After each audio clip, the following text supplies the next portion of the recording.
Guys, ഞങ്ങൾ ഇപ്പോഴുള്ളത് പൊന്നാനി ബീച്ചിലാണ്. കേരളത്തിലെ മലപ്പുറം ജില്ലയിലെ ഒരു പുരാതന തുറമുഖ നഗരമാണ് ഈ പൊന്നാനി ട്ടോ. ബ്രിട്ടീഷ് ഭരണകാലത്ത് മലബാർ ജില്ലയിലെ ഇന്ത്യൻ ദേശീയ പ്രസ്ഥാനത്തിൻ്റെ പ്രധാന കേന്ദ്രമായിരുന്നു ഈ പൊന്നാനി എന്ന് പറയുന്നത്. അതുപോലെ കേളപ്പൻ്റെ പ്രവർത്തന വേദിയായിരുന്നു ഈ പൊന്നാനി മേഖല. അറബിക്കടലിൻ്റെ തീരത്താണ് ഈ നഗരം സ്ഥിതി ചെയ്യുന്നത്. മലപ്പുറം ജില്ലയിലെ ഒരേ ഒരു തുറമുഖവും പൊന്നാനിയിലാണുള്ളത്. AD 1-ാം നൂറ്റാണ്ടിൽ എഴുതപ്പെട്ട എരിത്രിയൻ കടലിലെ പെരിപ്ലസ് എന്ന ഗ്രീക്ക് ഗ്രന്ഥത്തിൽ പരാമർശിക്കുന്ന തിൻഡിസ് എന്ന തുറമുഖ നഗരം പൊന്നാനിയാണെന്ന് പ്രമുഖ ചരിത്രകാരന്മാർ അഭിപ്രായപ്പെടുന്നുണ്ട്. മലപ്പുറം ജില്ലയിലെ പൊന്നാനി ബീച്ച് കുടുംബങ്ങൾക്ക് അനുയോജ്യമായ ഒരു യാത്രാ കേന്ദ്രമാണ്. മണൽ നിറഞ്ഞ കടൽ തീരങ്ങളിലൂടെ ആളുകൾക്ക് ശാന്തമായ ഒരു യാത്ര തന്നെ ആസ്വദിക്കാൻ പറ്റുന്നുണ്ട്. ബീച്ചിലെ ലൈറ്റ് ഹൗസിൽ നിന്നുള്ള മനോഹരമായ കാഴ്ചകൾ സന്ദർശകർക്ക് ആസ്വദിക്കാൻ പറ്റുന്നുണ്ട് കേട്ടോ. ഇവിടെ ഞങ്ങൾ ചെന്നിട്ട് കുട്ടികളൊക്കെ ശരിക്കും മണ്ണിലിരുന്ന് കളി തന്നെയായിരുന്നു. ശരിക്കും നമുക്ക് അത്യാവശ്യം സമയം അവിടെ സ്പെൻഡ് ചെയ്യാൻ പറ്റുന്നുണ്ട്. നല്ല ഒരു ഫീലാണ് അവിടെ നിൽക്കുമ്പോൾ നമുക്ക് കിട്ടുന്നത്. ഞങ്ങളും കുറേ നേരമൊക്കെ അവിടെ സ്പെൻഡ് ചെയ്തു. അത്യാവശ്യം നല്ലൊരു ഏരിയയാണ്. അത്യാവശ്യം ജനങ്ങളൊക്കെ അവിടെ വന്നുകൊണ്ടേ ഇരിക്കുന്നുണ്ട്. ഞങ്ങൾ അവിടെ നിന്ന് കുറച്ച് നേരം കഴിഞ്ഞപ്പോൾ ഇറങ്ങി നടന്നു. അപ്പോഴാണ് കൂടുതൽ ആൾക്കാർ അവിടെ വന്നത്. ഞങ്ങളുടെ അടുത്ത പ്ലാന് കർമ്മ റോഡാണ്. കർമ്മ റോഡിലേക്കാണ് ഞങ്ങൾ കയറിക്കൊണ്ടിരിക്കുന്നത്. പുതിയ ഫ്ലൈ ഓവർ വഴി അങ്ങനെ ആ പാലം വഴി അങ്ങനെ കയറുന്നുണ്ട്.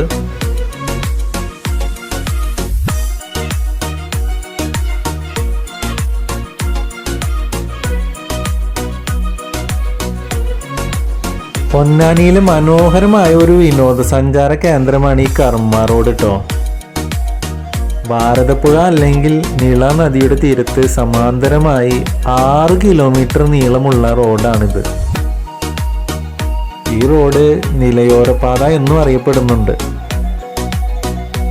കേരളത്തിലെ ഏറ്റവും നീളമേറിയ 2ാമത്തെ നദിയായ നിള നദി ആസ്വദിക്കാൻ ഈ കർമ്മ റോഡ് മികച്ചൊരു ചോയ്സാണ്. കേരളത്തിലെ ഏറ്റവും വലിയ തുറമുഖങ്ങളിൽ ഒന്നായ പൊന്നാനി തുറമുഖത്തിൻ്റെയും അതേപോലെ തന്നെ ചമ്മറവട്ട RCBയുടെയും സാമീപ്യം വിനോദസഞ്ചാരികളുടെ ഒഴുക്ക് ഇവിടേക്ക് ശരിക്കും വർദ്ധിപ്പിക്കുന്നുണ്ട്.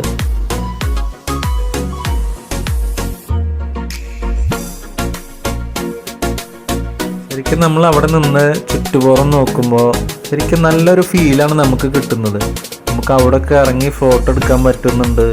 അതുപോലെ അവിടെയൊക്കെ നമുക്ക് ടൈം സ്പെൻഡ് ചെയ്യാനൊന്നും ഒരു ബുദ്ധിമുട്ടില്ല. അത്യാവശ്യം ജനങ്ങൾ അവിടേക്ക് വരുന്നുണ്ട്. ശരിക്കും പറഞ്ഞു കഴിഞ്ഞാൽ നമ്മൾ ഈ കായലോരത്ത് കൂടി ഇങ്ങനെ സഞ്ചരിക്കുമ്പോൾ വെറുതെ കാറിൽ യാത്ര ചെയ്യുകയാണെങ്കിൽ പോലും അത്യാവശ്യം ഫീല് നമുക്ക് കിട്ടുന്നുണ്ട്. അവിടെ ബോട്ടിംഗ് ഉണ്ട്. അതുപോലെ പല ചെറിയ ചെറിയ കാര്യങ്ങളൊക്കെ അവിടെ നടക്കുന്നുണ്ട്. അതൊക്കെ നമുക്ക് യൂസ് ചെയ്യാൻ പറ്റുന്നതാണ്.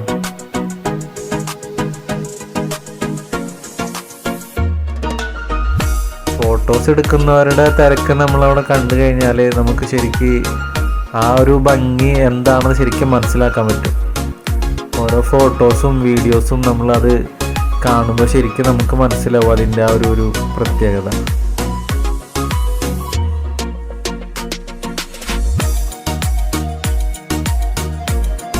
വെള്ളം ഇങ്ങനെ അലഞ്ഞ് പോകുന്ന കാണാൻ ഒരു പ്രത്യേക ഭംഗി തന്നെയാണ്.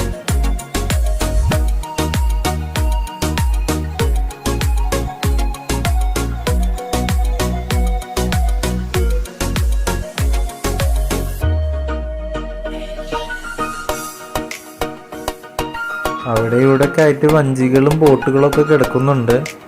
അതിൽ യാത്ര ചെയ്യുന്നവർ വളരെ കുറവായിട്ട് അവിടെ കണ്ടുള്ളൂ.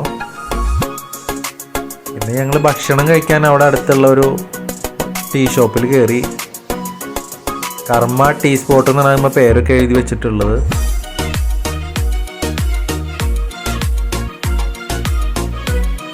അത്യാവശ്യം ആളുകളൊക്കെ അവിടെ കയറുന്നുണ്ട്.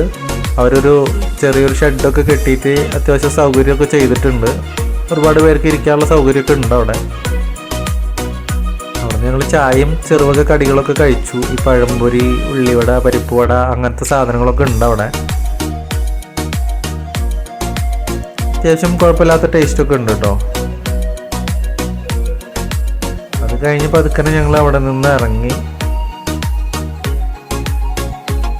നമ്മുടെ അടുത്ത സ്ഥലം ഇതാണ്. BM കായലാണ് ഈ കാണുന്നത്. BM കായലിലെ BM ബ്രിഡ്ജിലാണ് ഞങ്ങൾ നിൽക്കുന്നത്.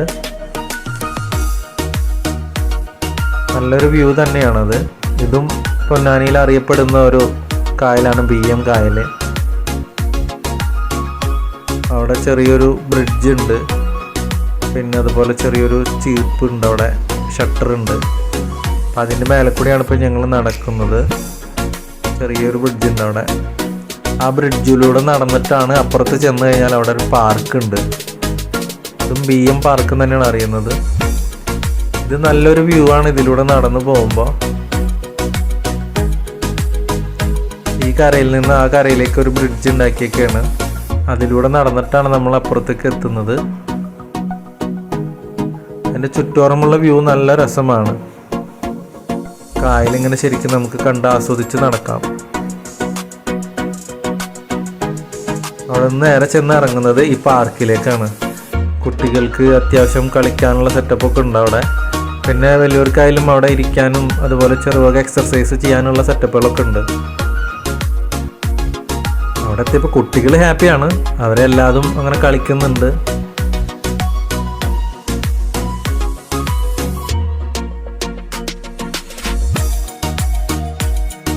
വെയിലുള്ള സമയത്ത് തീരെ അങ്ങോട്ട് പോകാൻ പറ്റില്ല, ഭയങ്കര ബുദ്ധിമുട്ടാണ്. ഞങ്ങൾ വൈകുന്നേരമായ സമയത്താണ് ചെന്നത്. ഞങ്ങൾ ചെന്ന് കുറച്ച് കഴിയുമ്പോഴത്തേനും ഇരുട്ടായി തുടങ്ങി.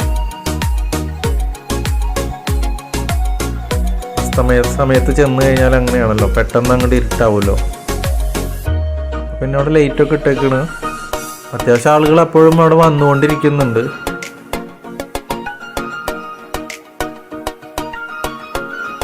കുട്ടികൾക്ക് കളിച്ചിട്ട് മതിയാവുന്നില്ല. അവർക്ക് രാത്രിയും പകലൊന്നുമില്ലല്ലോ, അവർ കളിച്ചുകൊണ്ടിരിക്കന്നെ. ഒന്ന് കഴിയുമ്പോൾ ഒന്ന്, അങ്ങനെ എല്ലാതും കളിച്ചുകൊണ്ടിരിക്കന്നെ. ഒരുവിധം സമയമായപ്പോൾ പിന്നെ ഞങ്ങൾ അവിടെ നിന്ന് ഇറങ്ങി തിരിച്ച് അതേ പാലത്തും കൂടി തന്നെ അങ്ങനെ നടന്നു.